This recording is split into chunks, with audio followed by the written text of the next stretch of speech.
Welcome back, my home cook and chef. Today we're going to be doing a leg of lamb, and we're going to do a roasted, herb encrusted leg of lamb. I know a lot of people, are scared to mess with a leg of lamb, but this is a foolproof one.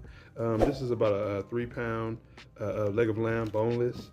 So I'm going to show you the herbs that we're going to put together to elevate this leg of lamb to the next level. All right, let's go into it. All right, so the first thing we're going to do is put together this herb, garlic herb encrusted, that we're going to be putting around and through this boneless leg of lamb. So the first thing you want to do is have 3 or 4 cloves of garlic. Now, I got probably 6, but in the ingredients going to be about 3, but I like mine more garlicky. So the next thing you want to do is have 1/4 of parsley. Add that in. You want to have about, with thyme, about 2 tablespoons of thyme, and 3 tablespoons of rosemary. Now, it may sound like a lot, but it's really not. I'm going to show you, we're going to use this in 2 different ways, and I'm about to get ready to blend this up. For the next thing you want to do is actually add some olive oil. So add about a tablespoon of garlic olive oil. That was olive oil, and this is the garlic, the oil that I actually add on top of it. This is going to be kind of a rosemary, garlic encrusted, blend.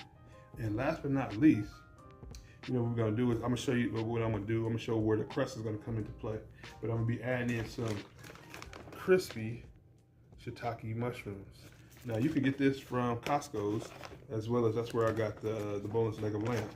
Now I'm gonna use about 3 or 4 pieces of them to grind up into a little powder with the rest of the herbs. And it's gonna help it crust it up. It's really nice. I mean, if you just want to eat them for chips, it's just as good. So I put about, I said 4, but I'll probably put the 6 in there. All right, that's all we need. Let me go ready to blend that up. Now that we got everything on the blender, we're just gonna blend it up.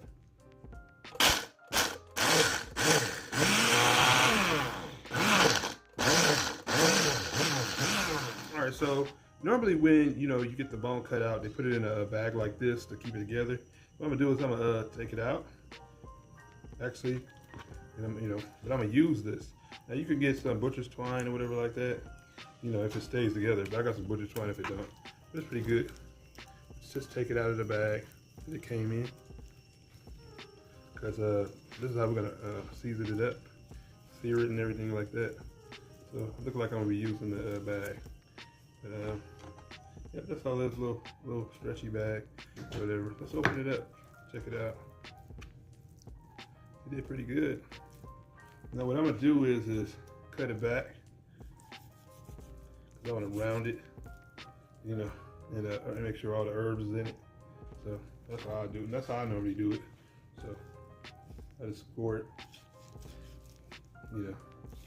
back. We can flatten it out as much as you can. Now some people pound it out, I don't think I'm gonna pound it out, but you can when you get to this point, so you can season it up the way you like. Now, if you watch my herb crusted prime rib, it's really excellent. So definitely check out that. This is gonna be kind of similar, but because this is a lamb, and a lot of people kind of back away from it because it's always have a gamey, what do you call it? Gamey. Some people say it's gamey taste depending on how to cook, but the way I'm gonna cook it, say it takes all the gaminess out of it. And you might have slight of it, but we're dealing with lamb. So let me get over to washing my hands up, and then we're gonna get ready to start seasoning up. All right, so one way so it won't taste so gamey is to cut out the fat that you see in the middle. Now, I'm not gonna cut out too much of it. I'm just gonna cut it, because what happens is when it starts rendering down, the fat burns quickly, and that's where you get that rancid, taste and stuff like that. So you see all that silver skin? I'm not gonna take that off, it's too thin. But yeah, I'm just trying to get a little bit of the gaminess out of the fat out of it. So it's not that much, which is good. It looked like this butcher did a good job on taking the bone out the right way, so he didn't leave much fat inside. So that's good. All right, so what I'm gonna do now is season the inside. So what you want to do is have some coarse black pepper. This is some great seasoning. You guys, reach out to these guys. They also ship. So make sure you go online, find them. They're out of Texas, and they have great steaks as well. So make sure you definitely check it out. This has some kosher and black cracked pepper. So that's what we're gonna first do. First thing first is season it. And season it generously. Like I said, so we're trying to do some flavor in it. That's it. And what you're gonna do next is add your seasonings. So just add it all in the middle. This is what we're gonna roll it up in. So just add it in. For all the ingredients, they're gonna be in the description below. So if you wonder, like, I didn't get all the different ingredients there, I'll make sure I place them there for all of you guys. All right, so if you wanted to pound it out now, I didn't show that I pounded it out, but I decided to anyway. So, definitely, if you like to pound it out, I like to do an even coat. That's why I pounded it out. I noticed it was kind of lumpy and stuff like that. So what I did was just pound it out a little bit till it's flat, because I'm about to roll it up and tie it up with some butcher's twine. So this is gonna have flavor through and through, inside and out. So make sure you got enough of it. So, all right, you guys. So just roll it up. Tighten it up for you. Tighten it up. Then we're gonna roll it up.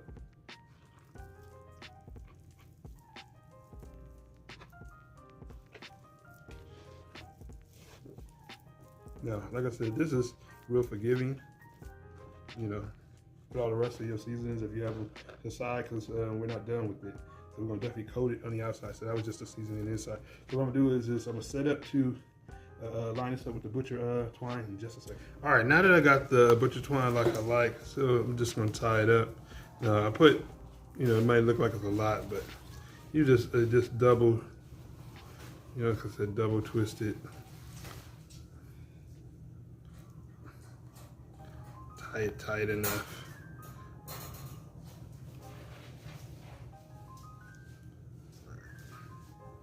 Yep, that's how you do it. So what you do is you loop it, pull. You do the same thing. Loop it,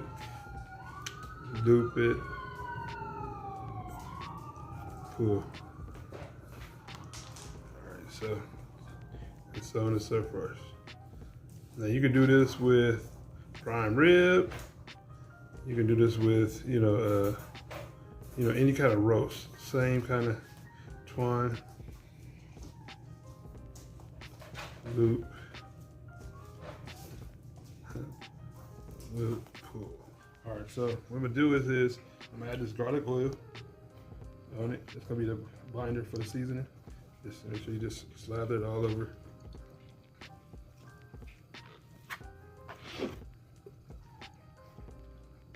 Alrighty, it's looking pretty good. And season it up.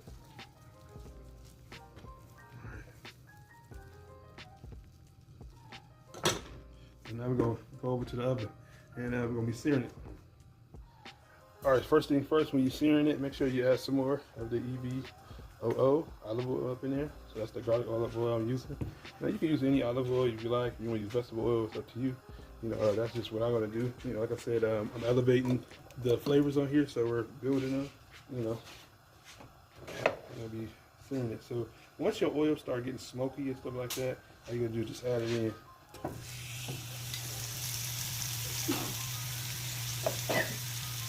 All right, so we're gonna sear it on all sides to get to the color.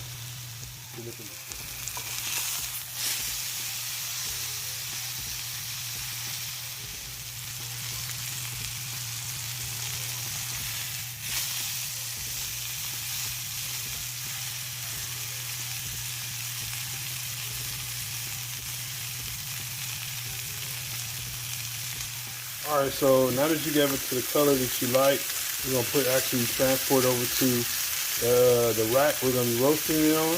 And make sure you put your temperature on your oven on 375 degrees. Some people used to do it on higher, but this is one way so you can get away from that gamey taste where it cooks real well. So let's get it over to the roasting rack. All right, so now that's on the roasting rack. The temperature of the oven came up to 375 degrees. So we're gonna get ready to stick it in. It's gonna be in there for no more than about 30 minutes. So we're gonna check on it for the inner temperature of between 105 to 110. you know, and then we're gonna take it out. I'm gonna show you the next step to how we're gonna encrust this.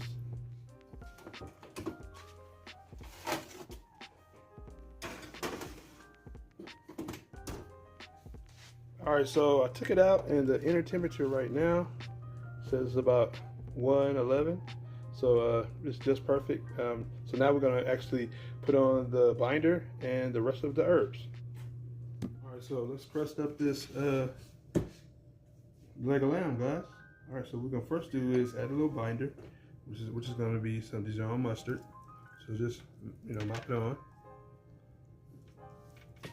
right, you guys. Be generous, right? Now this is another. You notice a lot of times on mustards, I mean on lamb, they add mustard because this is one way to cut the gamey taste out of it. So we're gonna follow suit, you know. But this is just, you know, for a binder as well. We're gonna put the rest of the herbs on top to get that crust. All right, so when you do finish doing this, add it on to all sides. Alrighty.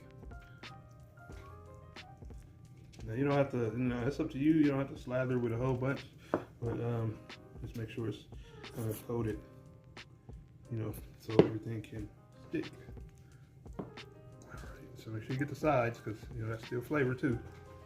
Alright, so I think I pretty much covered everything. You guys can let me know in the comments if I missed a spot. Alrighty, so now it's herbal time. So just pack it on, you guys. Now, like I said, this is, you know, forgiving. Even if it falls aside, you know, just pack it on everywhere everywhere it needs to be. Alrighty. Like I said, don't forget the sides. Alright. I think that's a bit of it. Alright. I know my hands are messy. Okay. There you go. So I'm about to put this back in the oven on 375 degrees, and I'm going to be looking for an inner temperature of 125. You guys. All right. So see you when this is done.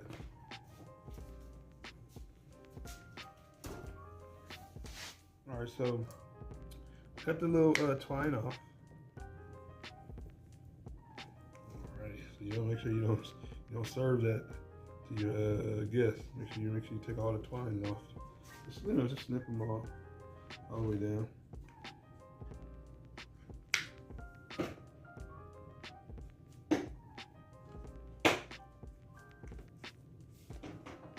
And so on and so forth. So, all right, we're gonna get ready to carve this bad boy.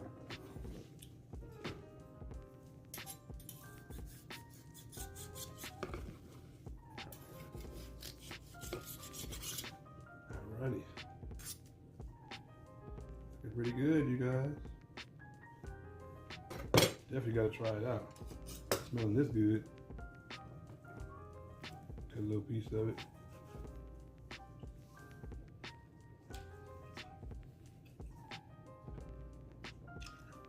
My excellent, guys.